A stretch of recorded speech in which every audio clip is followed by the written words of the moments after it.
Good evening, everybody. I am reacting to this video titled How I Overcame My Fear of Public Speaking by this gentleman named Danish. He starts off by saying that he is from Pakistan and he moves from Pakistan to Tanzania. And there, while he was in a class, his teacher, of course, he mentions that he was busily doing something, sketching something. I'm not sure. I couldn't make it out what exactly was he sketching. Suddenly his teacher calls him by his name and tells him, "Oh, Danish, could you please introduce yourself?" Immediately, the student stands up and he feels that the teacher has put him in a tight spot. And he begins to experience some sort of fear.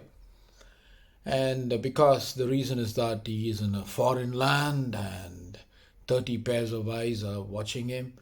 Well, my question is, you have already mentioned that you have moved from Pakistan to Tanzania. Then how on earth can you say Tanzania to be a foreign land? That's the funniest part of it. And what is wrong if the teacher were to call up a student and ask him, please introduce yourself? I don't feel anything wrong. So why did you have this fear? I would think the reason that this person had this fear was that he was not concentrating on what has to be focused on. He was not really concentrating on the class, right? So instead of concentrating on the class, he was doing something which was not warranted, and thereby when the teacher calls him up and he gets that fear. So the point what I wish to mention here is, whenever you do something wrong and someone calls on to you or calls up your name, naturally the fear comes up. Now, this really makes me to wonder. He says that how I overcame my fear of public speaking, and then just 3 minutes into the video, he ambushes the audience saying, how would you feel when the teacher puts you on a spot? Well, if you were to observe the way in which he ambushes the audience, I really wonder if he had really conquered the fear of public speaking. Because most of the times, in other words, no public speaker having the ability or had mastered the art of public speaking would ever barge into the audience like that. You need to observe the way in which he does that. The body language was terrible. That is the sign of a person who has got the fear deep within him, and he is actually faking it just to impress the audience. So the observation point, when you had already moved from Pakistan to Tanzania, you cannot call Tanzania to be a foreign land. So that's the first observation. The next observation, when you are in the class, you are expected to pay attention to what the teacher is teaching. The teacher has the liberty to call up any student, and that is not an act of putting anybody on a tight spot or putting any person or a student on a spot. No. The teacher's job is to ensure that there is a communication, there is an interaction between the student and the teacher. So the teacher has the liberty to pose a question to a student and ask him to answer the question, just to examine if the student is really paying attention. In your case, Mr. Danish, you were not doing what ought to be done at that particular spot, and thereby you get the fear. That's what happens whenever people do something wrong. The moment they see a cop, or when the moment the cop calls them out, immediately they go off. They just lose themselves, and the same thing you can see the same thing. You can see the same thing during immigration. The moment the immigration officer stops a passenger and says, "Come on, I want to check your baggage," the passenger breaks forth. He goes into a state of highly defensive manner. He shouts at the immigration officer, questioning him, questioning his authority. Why did you? Just 3 minutes into the video, Mr. Danish is barging at the audience. How would you feel if the teacher had put you in the spot? In fact, I am much more calmer the way when I'm reacting. But you have to see the video. The video just clearly shows a person who's highly insecure and who's not really confident. You know, you need not have to barge at the audience with that question. Of course, even if you want the audience to interact with you, you are your approach should be highly mild, and you should retain your temperament. That's imperative. So this is the first 3 minutes of my observation. So let's move on. Now he says his mind went blank and his heart started to beat at a faster pace, and tears starts to roll, and that was the first time he realized the challenges of speaking before others. Now, I just cannot understand, why is he confusing speaking in a classroom with public speaking? Well, when you are speaking within your classroom setup, you know the students who are present there, and the teacher is directly in control of the entire setup. And then you are relating this issue with public speaking. That is even more intolerable. I just could not understand how you could even associate something that happens in a classroom setup, which is something which is where every situation is controlled, to that of public speaking, where the speaker is not in control of the crowd's reaction. I just cannot understand how you can come up with this relative example relating public speaking to a classroom setup, honestly speaking. Now, what is more shocking is that he goes on and then he compares his experience in the States, in the US, to that of his saying that his fear never left him, even though he was studying as a student in the States. And he just relates his experiences while as a child. Now, the irony is he's giving illustrations which are totally disdainfully upsetting. You know what sort of illustrations he's giving? Okay, accepted. He had this fear of monsters and fear of dark. But he continues on moving to compare that fear that he had, fear of cockroaches, right? Of course, you can just leave it there. You know, fear of dark, fear of monsters, fear of cockroaches. Okay, fine. Now, what is more shocking is that a country which opens its doors for you so that you can move from Pakistan, where human lives are not really respected, and Tanzania opens its doors, and here you are standing before multitude of people and saying, I don't mean the small roaches that you see here in the States, but I mean the huge roaches that you see in Tanzania. Of course, he's adding Pakistan just to patch it up, because Tanzania is totally a country filled with natural beauty. It's closer to paradise. It's a paradise of the world. It's a home for innumerable animals of exotic nature. Now, why would you, in all the world, cite the roaches and connect them to Tanzania roaches? Why? Why are you doing that? This is the problem. This is the issue that I have seen always. You know, people who immigrate from one country, specifically they go to Africa. From Africa, they use that as a platform and they move to the States. And immediately they get a platform to speak. And what do? They badmouth Africa. Excuse me. I cannot understand why would you cite roaches in the first place. I'm sure that if you were frightened of roaches, then you'd have been frightened of snakes. There were huge snakes there also, you know. Ophidophobia. Why were you not having the fear of snakes? Right? It's really funny how exactly people use every opportunity to badmouth Africa. Okay, and then he goes on to mention how exactly you wanted to get rid of public speaking in fear. So what did he do? He went to Google to look for problems for solution. That's exactly the same phrase or the sentence that he's using. Problems for solution. Clearly, from your body language, I can say with authority that you are merely faking it.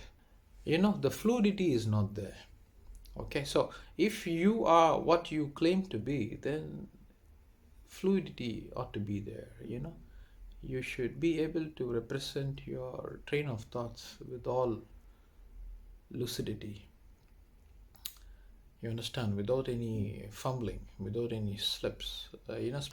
Okay, then he says that how he enters onto the search engine of Google, how to overcome fear of public speaking, and then Google gives him a set of links. So he clicks the first link. So when he clicks the first link, it tells him how by being an effective public speaker, you can change the world. You can get good jobs. You can give great talks. And then he mentions TED. Well, I should really appreciate this guy. He has this ability to manipulate and pitch things. First and foremost thing what he did was that he appreciates one land which had given him a renewed status and a college degree, right? And then he pulls down the land from where he came.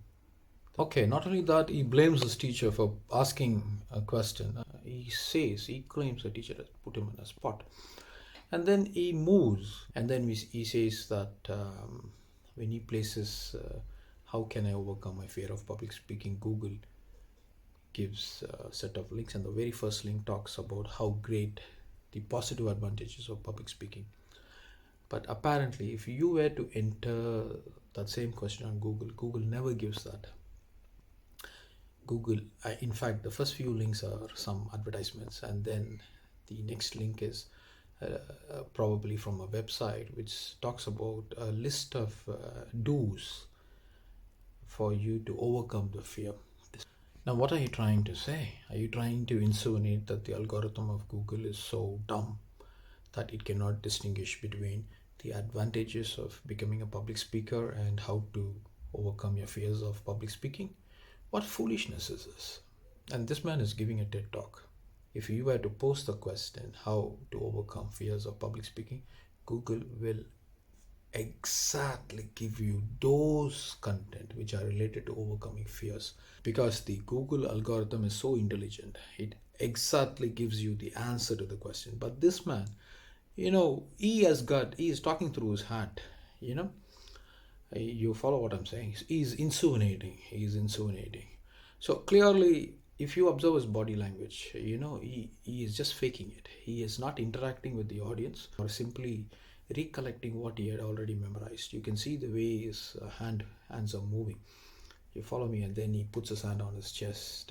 These are all signs of insecurity. He clicks the second link, and then he finds out that you can overcome the fear of public speaking by attending online classes and then joining Toastmasters clubs. And suddenly a light goes on in his head. And that's when he realizes that all this time he had been thinking wrong. So his thought process was that either you're born a public speaker or you're not. The question that I wish to ask is, well, just by merely seeing the link, a light bulb goes on in your head. How is it suddenly? And then he goes on to mention a sentence. If any of you would want to speak powerfully, yes, you can. Well, this is the reason I call him a manipulator. You know why? Look, the topic is not about speaking powerfully, right? The topic is how I overcame my fear of public speaking. Why are you not confining yourself to the title of the video content or title of the talk that you have been asked to talk? Why are you mixing multiple things? For example, being a powerful public speaker is different from being a public speaker, which in turn is different from overcoming the fears of public speaking. Well, he then goes on to say some of the solutions mentioned worked for him and some didn't. And then he uses the illustration of hiring online coaches.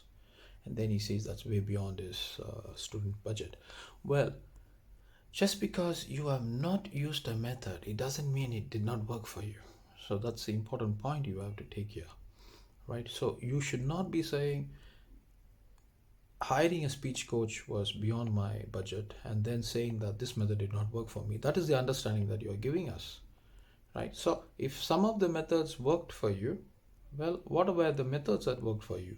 If some of the methods did not work for you, you have to mention those methods which did not, that you applied and did not work for you. You cannot just say that hiring the online coach was too expensive for me in my student budget and so that method didn't work for me. That is the understanding you are giving us. Incorrect. Then, you know, it's a comedy of speeches. Then he says he learned the art of public speaking by doing a course online. Can you believe this? It's like becoming a mechanical engineer by studying online, right? Becoming a pilot by studying online. And then he says the online courses have taught him how to speak faster, so to get someone excited, and how to speak slow to get somebody's attention. My question is, just because you're speaking fast, does it mean that you get a person excited? Yes, of course, you get a person frightened, not excited. Then he mentions about his practice sessions before the mirror and then practicing with the Toastmasters Club.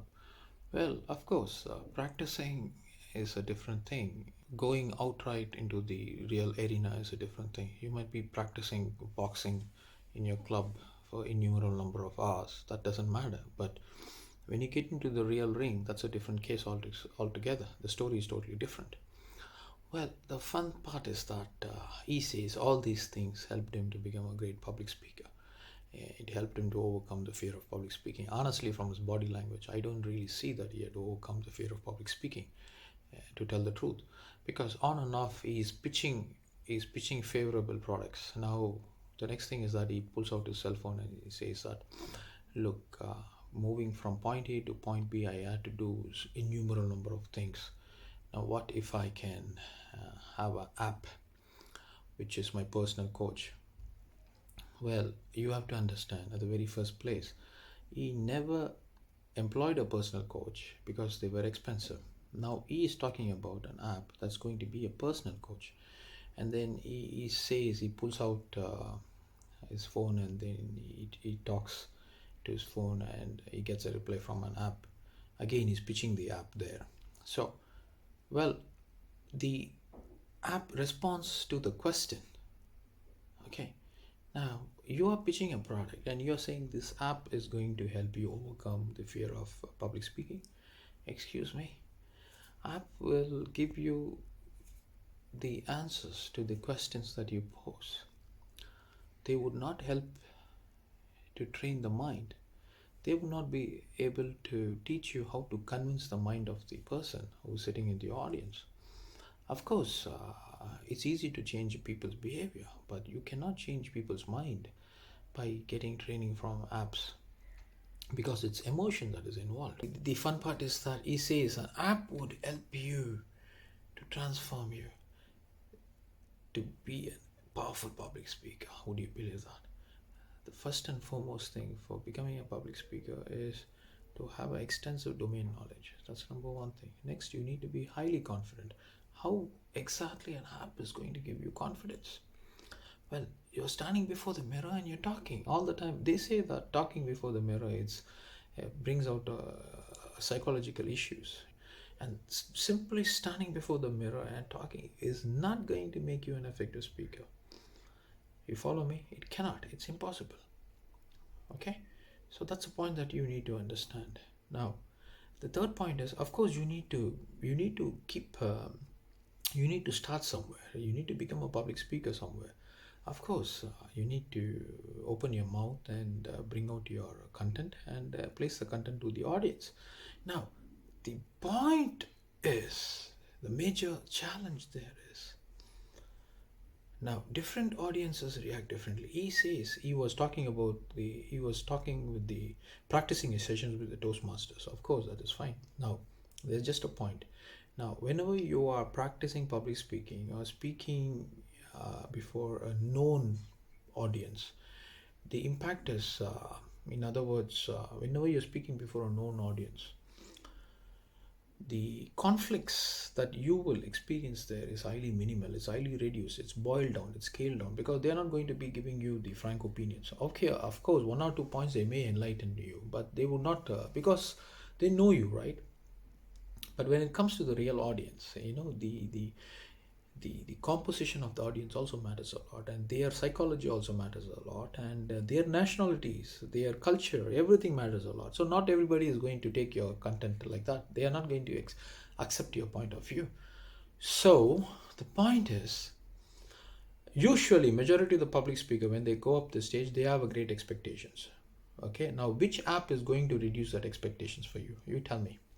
Now this guy talks about some app, some OI or something like that, and he says that OI is going to change your fears into confidence, and that is going to give you the confidence. Impossible, impossible. I'll tell you a reason. Just if one person stands up in the public and brings the public speaker down, or attacks an ambitious public speaker with his questions, his confidence gets hit. The public speaker's confidence gets hit.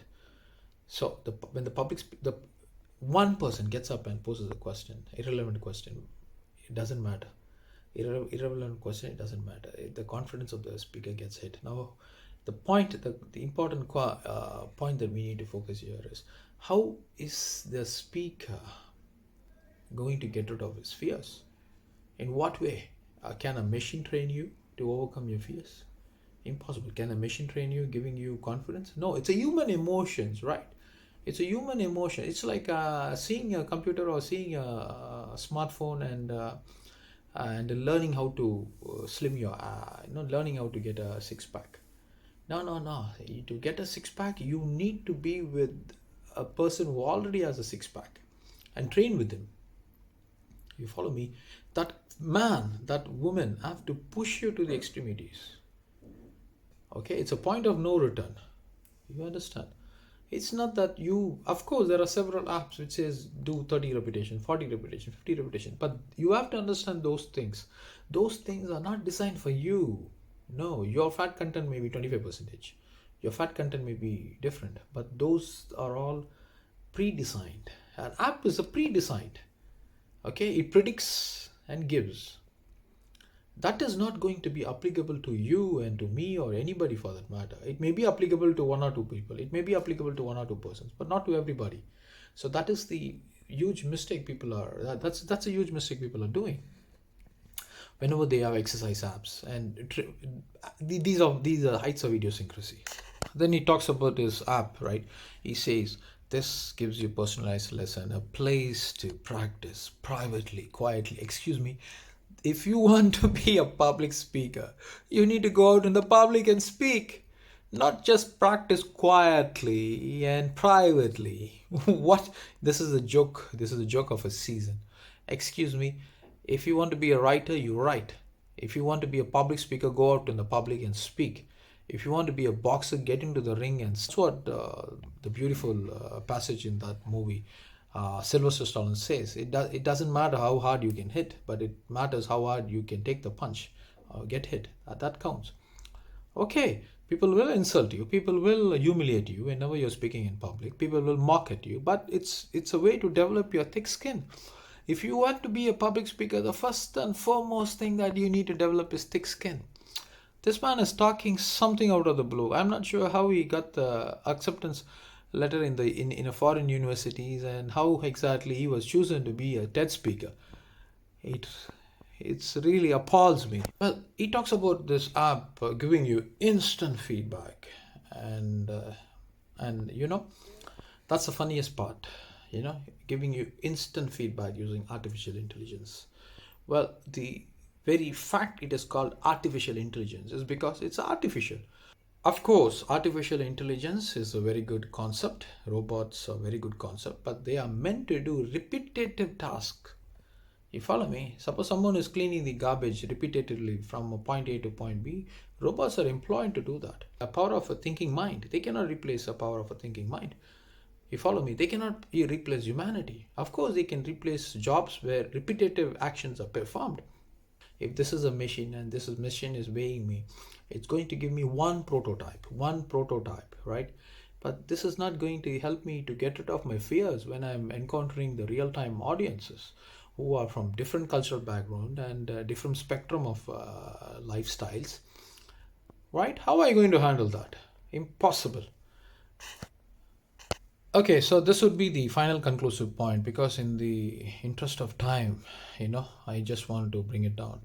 So he mentions a very important point, a take home point, that is, a year and a half ago, something like that, he and his friend wanted to design this app. So they were not experts in AI, or neither were they experts in much machine languages, nor they were public speakers. Underline the point, they were not public speakers, but they go on to design an app. This is exactly what I'm always trying to tell people. Look, you know, these so-called motivational speakers and business coaches, specifically business coaches, they have no experience about business at all. Yet they blow their horn and keep taunting that they can train, and they are trained 20 million people like that. And definitely, if you attend their seminars, and you will definitely become a successful entrepreneur. This is a joke of a season. Now, the point is, unless you have real time experiences, unless you have fought a battle, how can you call yourself veteran and you say that you want to train soldiers? Unless you have been a champion, how on earth are you going to train a person who's interested in boxing? You're not a champion. You have never stepped into the ring. Now here you are. You have got no experience in public speaking, no experience at all, and then you are designing an app, claiming that that app is going to help people overcome fears. You have been confusing everything from top to the bottom, right? And so much so that you are a gentleman looking problems for solutions. So where are we now? And the saddest part is, TED is bringing on people like this to share. Bravo. Okay, and next he says he interacted with many speech coaches and saw innumerable videos. But the point is, he never interacted with any motivational speakers, any public speakers. You follow me? He never interacted with any of these so-called public speakers at all. Yet, of course, he mentions he interacted with speech coaches. Speech coaches are not public speakers, right? They are totally different. Now, here you have a gentleman claiming to design an app, right, by interacting with speech coaches, finding out how they give their reflections, and then reading concepts on machine languages and seeing innumerable videos. Well, this is the heights of idiosyncrasy, because we are living in a technological age where it's easy for anyone to design an app for anything. You don't need to see countless videos and go and learn innumerable machine language codings. You don't need to do that. The technology is so much vibrant in our days. Any Tom, Dick, and Harry can design apps. You follow me? So, but to outrightly claim that we have designed an app, I'm talking about from the speaker side, that will cure your fear of public speaking is a joke of the millennium. In fact, curing any fear is not an easy joke. Social scientists, doctors, research scientists that you can name are now trying and breaking their mind to find remedies or solutions to break these Herculean chains that people have been handcuffed with, or people have been enslaved by. Now, let me just tell you, fear of public speaking is an absolute reality. They say fear of public speaking is greater than the fear of death. Eradicating the fear of public speaking is totally a different science altogether than becoming a powerful public speaker. You follow me? And then he fumbles with his words, and then he has limited body language. He's not really expressive. Of course, he's throwing out his hands. That's manipulation technique. All right, people, have a great night. Bye-bye.